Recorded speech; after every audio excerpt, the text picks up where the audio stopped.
Well, I did like that. I'm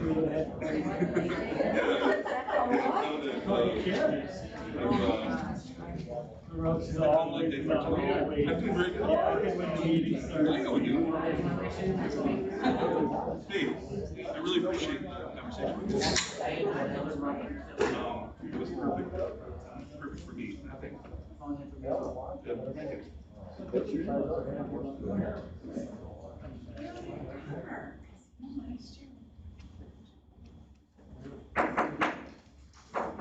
like to call the Thursday, August 26th, Forest Lake School Board meeting to order.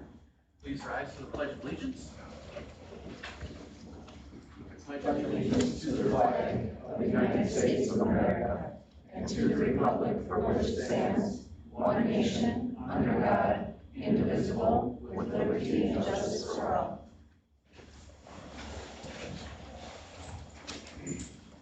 Clerk, would you please take a roll call? Member Corcoran? Member Corcoran is absent. Member Ketto? Here. Member Ketto is here. Member Olson? Here. Member Olson is here. Member Rayfield? Here. Member Rayfield is here. Member Tyson? Here. Member Tyson is here. Member Peterson? Here. Member Peterson is here. And Member Luzner is here. With that, I would entertain a motion to approve tonight's meeting agenda. So moved. Second? A motion and a second. Any discussion? Hearing none, all those in favor signify by aye. Aye. Right, agenda's approved. We have scheduled and unscheduled visitors.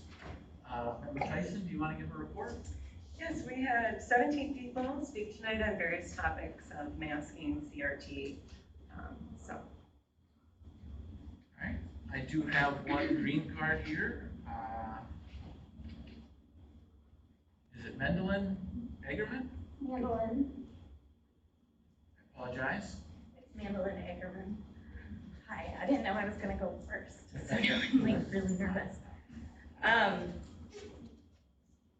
I would like to advocate for requiring masks in at least elementary schools. I don't feel like it's my place to ask for middle school or high school because my child is only in elementary school. Thank you for giving me time to speak.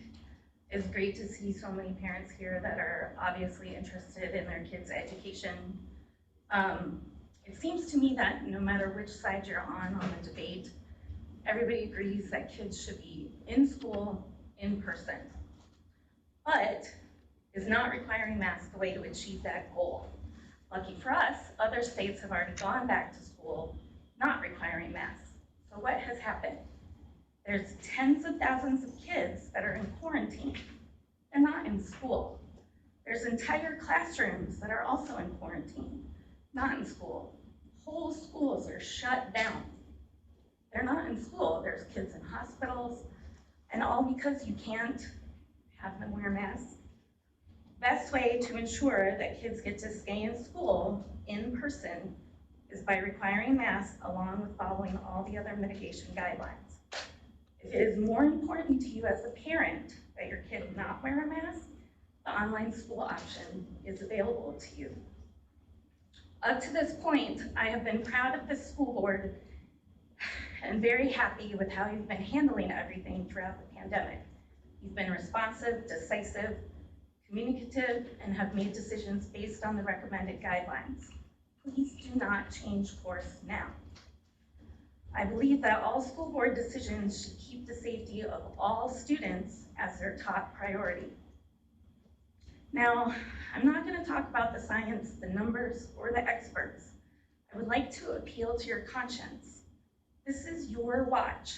Can your conscience handle it if kids get sick on your watch? How will you feel if you choose not to enact a policy that is the bare minimum you could do to attempt to keep kids safe and entire classrooms, or worse, entire schools wind up in quarantine? You had no problem enacting a mask policy last year, and you should not let a small vocal minority influence your decision for this year. Thank you for your time.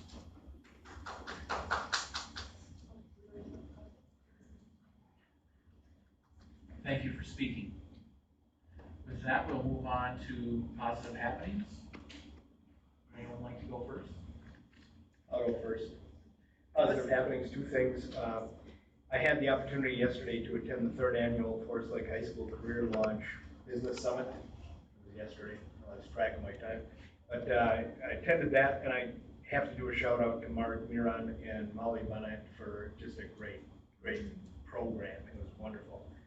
So, and there were a lot of people in the room, a lot of businesses represented. So that, and the second thing is I was just recently elected to the MSBA as a delegate for Area 15 for the MSBA Delegate Assembly on December 3rd and 4th in St. Louis Park. So I'll be representing the district as well as the other schools in District 15 as a delegate. Member Kettle, Member Tyson. I went to the ECFE retirement celebration, and there was a lot of people there, families bringing their children who had our ECFE teachers. There were 5 of them that had this celebration. Robin Bigelow, Marianne Matlin, the whole crew that we've had in our board packet retire out. So it was a fun celebration. We want to thank them for all that they've bestowed on our community and our littlest learners. So it was really fun to be there tonight, celebrate with them. I just wanted to mention one thing. I bumped into the Forest Lake head football coach, Sam Ferraro, over at Fenway Fields where I walk my dogs. He is so excited for the first game on October 1st, I believe, Friday night, October 1st. And he talked about how this is really serendipitous for him too, as he was a Forest Lake grad. And I talked about sharing with him when I first came on Buildings and Grounds. Larry, our business manager, was trying to get sprinkler heads that had broken and pieced them together, and we were just sharing stories. So everybody is super excited about our football stadium and the debut game on October 1st. And that concludes my positive happenings. Anyone else? So, thank you.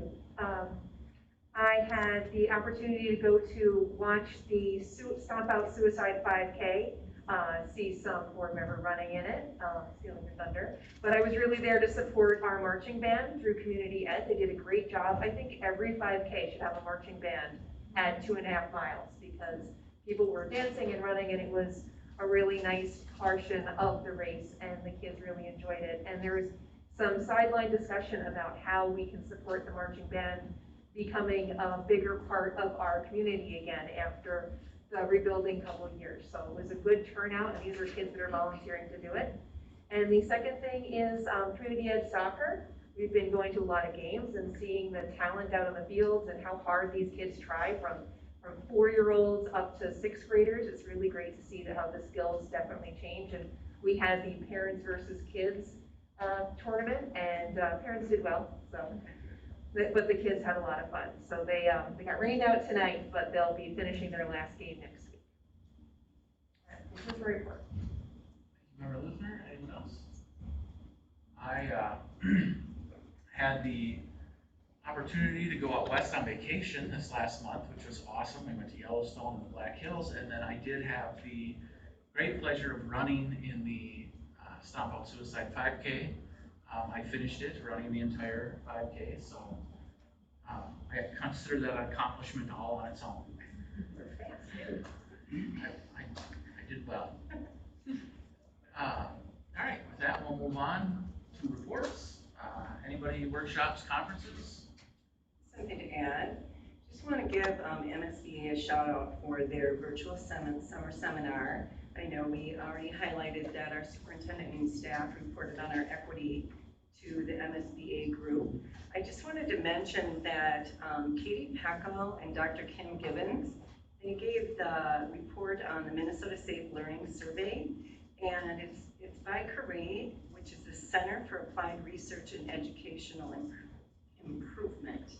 I always get that wrong. So anyway, it was just wonderful information. They did a spring survey in February. She went over some of the results, and some of the highlights were, listen to teachers, that relationships are at the core, structures to put in place to look at mental health. So it was just a great report. One question that came up was, how is this going to coordinate with the Minnesota Student Survey, which we've had that reported out to us before through our Director of Teaching and Learning, or Carolyn Latati, who's now retired. We give it out. So they're gonna try to coordinate that, but it was just a great report. And I always look forward to what their information is when I see them on the docket. The other thing I want to mention is that our virtual advocacy tour is coming up, and the Northeast Metro, which is area 14 and 15, is virtual, and that's Wednesday, September 15th at 7:30. And that concludes my report. Thank you. Thank you, Member Tyson. We will move on to the superintendent's report. Dr. Massey? Thank you, Mr. Chair. For starters, I would like to acknowledge the death of Forsyth Police Officer Kirk Kovacs. I do that because of his connection with the school district, his connection with the officers that work with our school district, his connections to the community. And on behalf of the school district and the school board, I offer Forsyth Police Department our sincerest condolences for his loss and to the Kovacs family as well. It is a big loss, clearly, to the department and our community. A few other topics. You've seen notices and updates from me on our trek through the summer, recruiting, training, getting bus drivers in place to start the school year. If you followed the news, you know Forsyth is not unique in the difficulty getting bus drivers on board. John Gray and his team have been working really hard this summer to recruit and train and get bus drivers prepared. With some adjustments to his operation, his report last week was that he thinks he is going to be in good shape, which is a big development since a couple of weeks ago. Now that depends on bus drivers for different reasons that at the end of the summer are not able to return, but we're looking better than we were a couple of weeks ago. We don't start the year if we can't get kids on buses and to schools. So it's a critical part of our operation. I thank all the bus drivers who are on board and are committed to driving our kids to school in a safe and friendly fashion. Good news on the enrollment front. We continue to see positive enrollment trends. I'm not going to give you a number because it moves every day with enrollment and shifts. That's some really good early indications for enrollment. We're really excited about what we're seeing there. Ranger Academy is our online elementary distance learning program. Just before the meeting, I checked, and we are at 83 students for Ranger Academy. With, if I have the number correct, 6 or 7 open enrollment from other districts into our Ranger Academy. And we entered a tuition agreement with Chisago Lakes to provide distance learning for Chisago Lakes students. They'll stay Chisago Lakes area student by enrollment, but they will also enroll with us for the purpose of distance learning. So we're excited to be able to provide that option for that district. So we're currently ramping up staff for that purpose, and we're excited to be able to provide that opportunity for our community. This is our new teacher preparation week. They are on overload. JP Jacobson and his team have been meeting them throughout the week, getting them prepped with all the logistics, not the least of which is introduction to the classroom, resources, curriculum, teammates, colleagues. It is like drinking from a fire hose, and we're excited for that group. We had the chamber luncheon today. A big shout out to the Forest Lake Chamber of Commerce and all their partners who put on a luncheon for our new educators. A really, really positive and welcoming event. Next week, all teachers are back for their week of in-service. Hopefully you have your calendar circled and you are available, hopefully, to join us on Tuesday, August 31st. We'll have our all staff in-service kicked off with Chair Peterson giving some eloquent remarks, I'm sure. I'll give a few more remarks, and we'll have our keynote speaker until 10 or 10:30, and then they'll break out for department meetings. Very busy week for all of our educators as they welcome kids back the following Tuesday after Labor Day. September 9th is Growing Tepla at Waldock Farms, and that starts at 5:30. It is a ongoing event for the last number of years, super positive way to bring the community together, raise funds for the educational foundation of the Forest Lake area, Temple. So those in the audience, those watching online, circle your calendar, head out to Waldock Farms and Lima Lakes and join us for this really, really positive event. Member Kettle's on the board, working hard, securing donation items. The marching band was mentioned just a moment ago. They are our Fonda grant this year. So there will be on the spot a live auctioneer raising money from those, and if you come, bring your wallet, to actually donate on the spot for the Fonda grant. We just to give a shout out to the marching band. We've had a national award-winning marching band historically in this district, and that's been resurrected through the directorship of Jake Mathieson, and it's on the rise. And we're going to fund it through Fonda grant and give it a boost to be even greater. Lastly, if you haven't driven across Creek and taken a peek from above at the Ranger Stadium, do that. You'll be amazed and impressed. This community has stepped up for supporting this program and the development of our 9-lane track. First track meet this year in 25 years will be held, turf field, and we will be holding a community appreciation night when all the punch lists and bells and whistles are finished off. With that concludes my report. Any questions for Dr. Massey? I just have a comment. On the Temple event, I don't know if Dr. Massey said it, but the event is free. You can donate, but the event is free, so come on, and there'll be food vendors and other things, so please join us. I live online. Yeah, there's even an app. You don't need to bring your wallet. There's an app.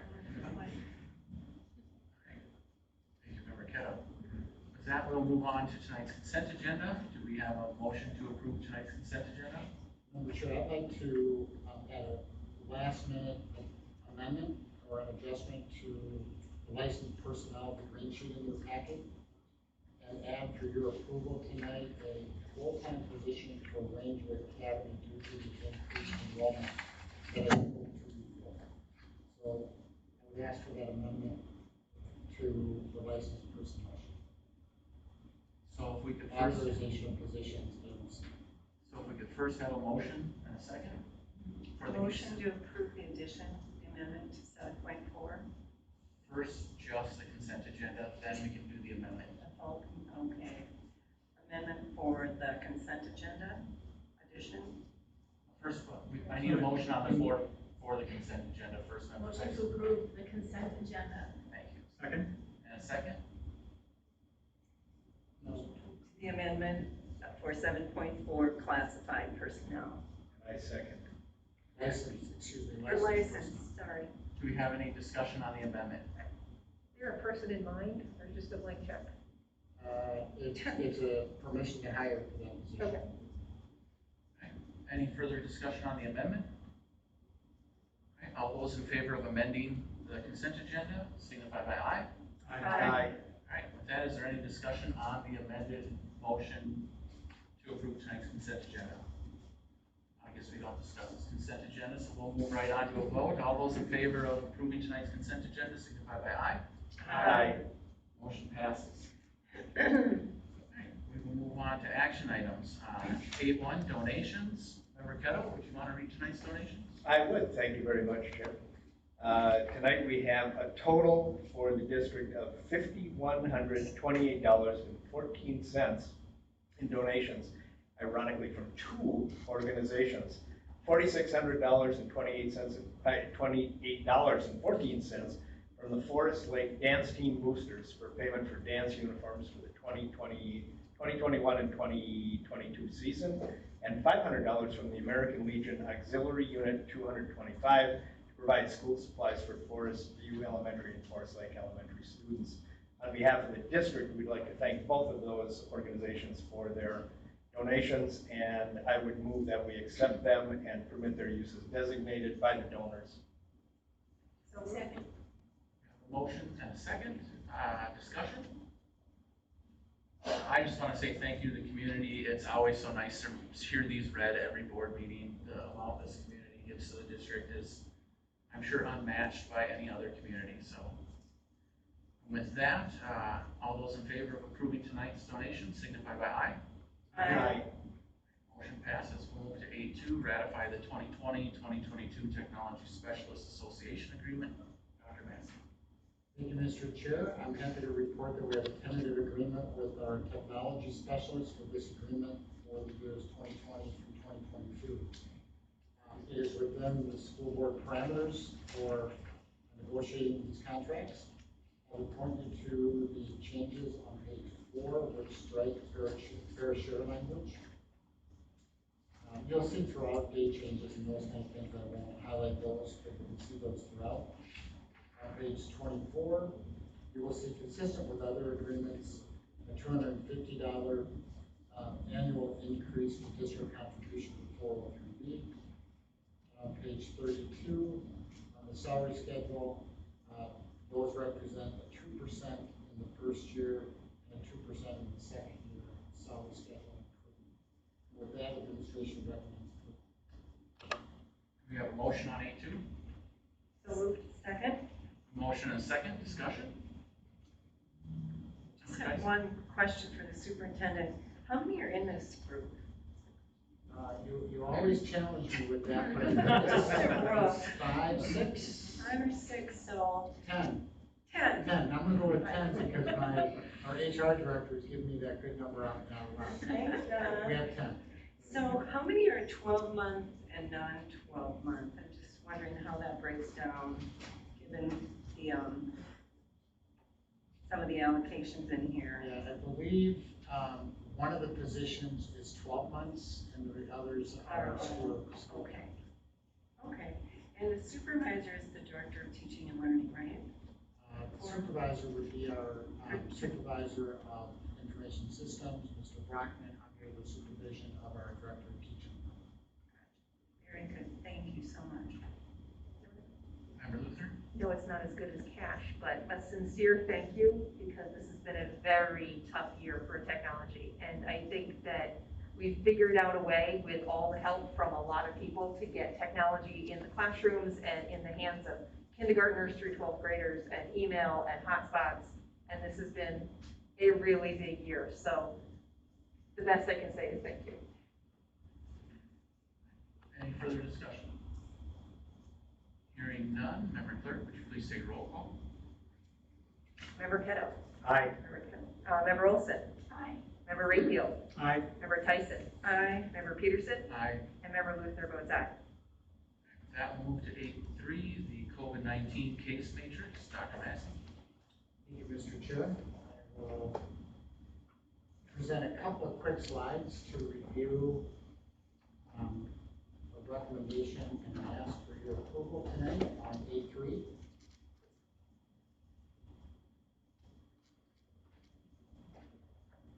The first set of slides is really nothing new. These come from the mitigation strategies, if you will, that were approved through the resolution you passed in the July meeting that set the school mitigations, including masks being strongly recommended. So if I can just highlight here, the overall district-wide mitigation strategies include, among other things, directed in really a family and their choice to getting their students vaccinated when eligible. We understand that's a family choice, but we trust the science there that vaccinations for those eligible is part of our overall mitigation strategies. Practicing, again, good hygiene and respiratory hygiene as well, hand washing and so on. Staying home when people are sick. That cannot be emphasized strongly enough. If we all, when we feel the slightest symptoms, stay home. We've all been a big cavalier as we've grown up. I'll fight through this. This isn't the time to fight through a cold, unless it be COVID or other transmissible viruses or whatever the case may be. So stay home when sick, staff and students. That will help all of us. Choosing to wear a mask is also part of our mitigation strategies. what I would say there is masking, this is not a passive, well, we recommend masks. We are overtly and actively communicating with our staff to wear masks. We are asking our students to wear masks and for families to support that. We know it's ultimately going to be a choice, but that is part of our overall mitigation strategies. We believe that to whatever effect, and the science is all over the map on their effectiveness, if they're remotely effective, they have some benefit, and therefore the strongly recommended piece is a very active effort on our part. It's not a mandate, but it's strongly recommended. So those are our district overall mitigation. Our goal, I think, I know board, you share this goal, is to keep our kids in the school this year and not have to shut down classrooms, not have to shut down our schools. Our kids learn best when they're in the classroom, not on a screen, not at home, not in distance learning, unless they choose to do that for various reasons. We want our kids in the classroom, and that's where they learn best. So as we look at beyond our overall mitigation efforts, how might we respond should there be a positive case in a school and in a classroom? So this next piece begins to lay out a very clear, explicit metric. Resemble off some other school districts, but this metric is very explicit. Now start on the right-hand side. Sorry for the dark background, but that states that school transmission, if at a school level, we've actually, I'm going to pause there, and I'm going to work one column over. A classroom mitigation strategy. What we are indicating here is if we have one positive case in a classroom, we are going to mask that classroom for 10 days. That's the stated quarantine period by MDH and CDC. So paralleling that quarantine period. Now families could choose, my child's not going to wear a mask, at which point their choice would be to quarantine, and we would support their education in that setting. For one case in a classroom, we will mask that classroom. You might be thinking, that's kind of late to the game. Why would we kind of close the barn door after we have animals leaving the barn?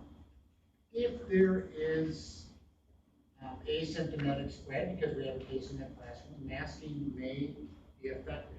And if it allows us to keep those kids in the classroom and not close down that classroom, we think that's an important step. Now, one column over to the right, if a school reaches 5% or more COVID-related symptoms, identified COVID-related symptoms, we will mask the entire school for 10 days. This is temporary. We're getting ourselves through a moment of transmission taking place in the school. Again, we can let it go and have it reach 10, 20, whatever percent. There's schools out there in other parts of the country based on that we would be faced with what you see on the bottom, and that's potentially closing down an entire school and going distance learning for 10 days or more. We're trying to avert that. The columns to the left, around the yellow and blue, simply indicate that if we reach a 3.4 to 9%, a 3 to 4.9% threshold, we're wrapping up our communication with families about the state that we're in and continuing to recommend masking. 1 to 2.9%, again, recommending masks, continuing with our communication. If we're at 1% or less, we're likely indicating to families that we're in really good shape. And if families, and we're probably backing off of our strongly recommended masking. So we're going to let this set of metrics drive our decision making. It's not going to be a free-for-all. It's not going to be a random. It's not going to be a knee-jerk. This will spell out exactly what we do should we have cases, all in the effort to keep kids in school where we believe they belong. Should we have a spike or a surge, we will be in consultation with NIH. This would be in excess of, well in excess of 5% within a particular school. Then we may need to be in a school shutdown situation. We're doing everything we can to avoid that. So this would be an added piece that I would ask for your approval. This piece fits in the metrics that the board approved almost a month ago. This would be an additional level of mitigation, if you will, that administration is asking for your approval to. Do we have a motion on A3? So approved. Second. A motion and a second, discussion? Member Kettle? Just want to add a comment, I think, about, especially about vaccination. I know there's a lot of hesitancy to doing it, but personally, I have a spouse, I have 3 adult children, I have 3 in-laws, and I have 1 grandchild, all of who have been vaccinated, and all of us are doing just great. So I'd highly recommend it if there's any hesitancy. That's all I can say. That ends. Member Wilson?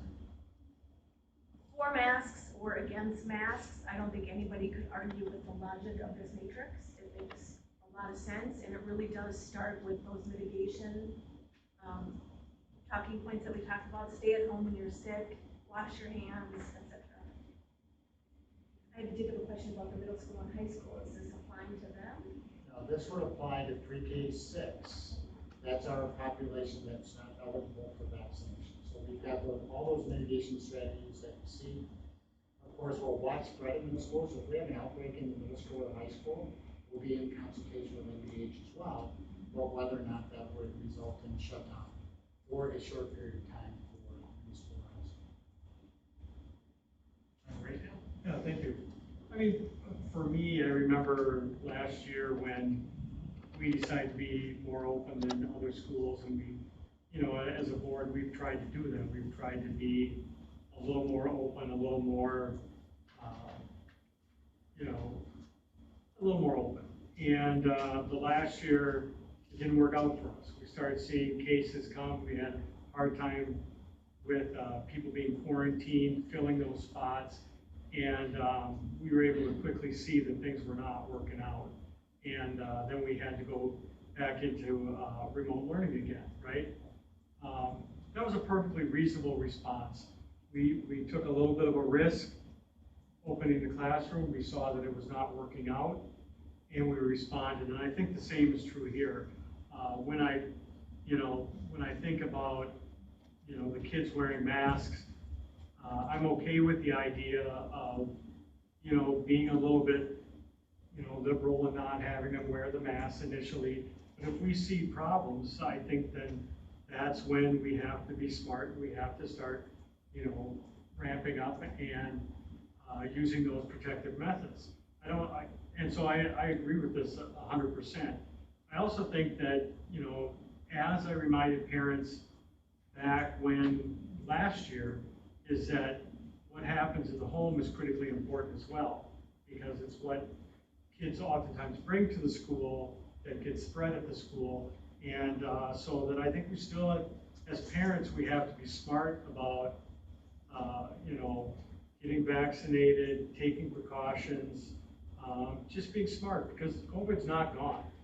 It's still around, and I think it's going to be around for a while. And so I just think that, you know, we just have to be smart that and take it seriously, because, you know, it's what's happening in the homes that's going to determine whether we have masks throughout the schools or not, really. So, I don't know, that's my comments. Member Tyson? Yeah, well, first I want to thank the community and the parents for all the emails I've received. It really is important to hear your voices, to listen to your opinions. And the feedback just proves to me how much everyone loves their children and wants to do what's best for them. But there's no easy solutions, and not one that's going to please everyone. I think fundamentally and collectively, we are responsible for our youngest learners during this time of the virus surging again. But what I like, that this matrix is clear, it's well-defined, it leads us to an understanding of what, you know, what to expect at school when we do get into the red there. And I think, like Member Rayfield said, we are gonna be conscious of following this matrix. Everybody knows what we're gonna be doing, and to do the masks when it's absolutely necessary for our youngest learners for that protection, I think is a great plan. So I will be voting for the matrix, and I really do welcome having this in place because, like I said, I think collectively and fundamentally we need to protect and look after our youngest learners while they're in school. And over the course of the summer, every student I talk to, I live in a cul-de-sac with little ones, high school students, I'm walking my dogs, I'm down at the Summerfield Park, I see people and students all the time. The number one thing they tell me, they want to be in school. They want to be with their teachers. They want to be at activities. They want to sit and have lunch in the lunchroom with their friends. So I think this is a great metric, and I think following it is kind of a solution that is a compromise for everyone. Member Lisner? Okay, so I'm the person who disagrees. I don't think this is anywhere near enough. I have read all the same emails. I've talked to a lot of community members who said they don't even want to come into this room because they're worried about closed spaces and people with COVID. My kid had COVID last week, so we're just past our quarantine, so I'm out, but I'm wearing a mask, not for myself, but pretty much for everybody else because we're in a closed space. I should have more trust in our community because if everybody wanted to protect all the kids around them, then they would probably do the right thing about staying home. But I know from classrooms last year, from my own children, from being in the rooms, that people send their kids sick. And at least last year, there were masks, and not everyone wore them well or with grace, but they did help, even just being there. Just like walking a little bit is better than just staying on the couch. So there is benefit for just plain old being there. And the environment of we're caring for our neighbor. This is not just for ourselves, we're caring for our neighbor. And when I have spoken to Dr. Massey, this plan is something of a compromise. It doesn't say we're masking on day one. And I really hope that most kids go to school picking out their outfit, picking out a great mask, and being happy on their first day, and being encouraged to be safe, to protect their friends and their teachers and their administrators and anybody. We don't know who has cancer. We don't know who's pregnant. We don't know a lot about the people who are sitting next to us or teaching us or serving us foods or driving our buses. So I know some kids have problems with masks, and I know lots of kids don't. And endless emails that are very well organized. I applaud the organizational effort to send a lot of emails that verge, I won't use any negative language. So there was a lot of emails. And there were some emails on the other side, people who were saying, I really feel like we should. Or maybe we should for the first quarter. Or maybe we should for at least a while so we see how it's going. Because I think we did really well last year. We started out masked. We did really well. We didn't have a lot of in-class transmissions. And we got the emails. We got information. And it wasn't like name by name, but it was data points. And kids would get it from other places. And then they'd go home sick. And then the class may or may not quarantine. It sort of depended. But most kids didn't get it from their fellow classmates, at least in the K-6 where I have a lot of friends and experience. So I think the masks, as part of our strategy, worked. And we can't social distance. We can say that we try, but our schools aren't big enough for 6 feet or 3 feet, or even like 6 inches for some kids. The kids like to be near each other. And somehow, some way, we didn't have massive horrible outbreaks last year, even through the peaks. And I think masks get some credit for that. And this is a strategy. And I hate to say that it's not a good strategy because it's actually a decent strategy. But I think if we started out with everybody pledging personally without a mandate, I will send my kids with masks. I feel so much better about this because I would trust everybody's going to send their kids with masks voluntarily. But in the, 120 emails, everyone hated masks and said, I will not wear masks and I will not let my kid wear masks. Not every single one. But the undercurrent was, I don't want masks. My child won't mask. And so that's a ideology that goes against take care of your neighbor. So this is as good as we're gonna get, I think. But I just want to speak up for the whatever percent of our community feels the same way as me. This is how I feel, and this is how I know many people who have emailed also feel. So, thank you for my moment. Thank you, Member Luther. Any further discussion? All right. With that, Member Clerk, would you please take a roll call? Member Olson? Aye. Member Rayfield? Aye. Member Tyson? Aye. Member Peterson? Aye. Member Luther votes no. Member Corcoran is absent. Member Kettle? Aye. Motion passes. Seeing nothing under new business, review your upcoming calendar dates, and I would entertain a motion to adjourn. So moved. Second? We have a motion and a second. All those in favor of adjournment signify by sign of aye. Aye. Meeting's adjourned.